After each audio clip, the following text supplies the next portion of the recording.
సంగం మండలం దువ్వూరు జాతీయ రహదారిపై అర్ధరాత్రి రోడ్డు ప్రమాదం చోటు చేసుకుంది.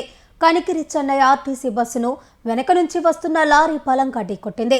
ఈ ప్రమాదంలో బస్సులో ఉన్న 4 ప్రయాణికులకు స్వల్ప గాయాలయ్యాయి. సమాచారం అందుకున్న పోలీసులు వెంటనే సంఘటనా స్థలానికి చేరుకొని దర్యాప్తు చేసి గాయపడిన వారిని 108 సహాయంతో ఆసుపత్రికి తరలించారు. అక్కడ ఉన్న ప్రయాణికులందరినీ వేరే ఒక బస్సులో ఎక్కించి వారి ప్రాంతాలకు పంపించారు. వెంటనే ప్రమాదానికి గురైన వాహనాలు పక్కకు తీయించి ట్రాఫిక్ అంతరాయం లేకుండా చేశారు. సంగం మండలం దువ్వూరు జాతీయ రహదారిపై అర్ధరాత్రి రోడ్డు ప్రమాదం చోటు చేసుకుంది. కనికిరి చెన్నై ఆర్టీసీ బస్సును వెనక నుంచి వస్తున్న లారీ బలంగా ఢీకొట్టింది. ఈ ప్రమాదంలో బస్సులో ఉన్న 4 ప్రయాణికులకు స్వల్ప గాయాలయ్యాయి. సమాచారం అందుకున్న పోలీసులు వెంటనే సంఘటనా స్థలానికి చేరుకొని దర్యాప్తు చేసి గాయపడిన వారిని 108 సహాయంతో ఆసుపత్రికి తరలించారు. అక్కడ ఉన్న ప్రయాణికులందరినీ వేరే ఒక బస్సులో ఎక్కించి వారి ప్రాంతాలకు పంపించారు. వెంటనే ప్రమాదానికి గురైన వాహనాలు పక్కకు తీయించి ట్రాఫిక్ అంతరాయం లేకుండా చేశారు.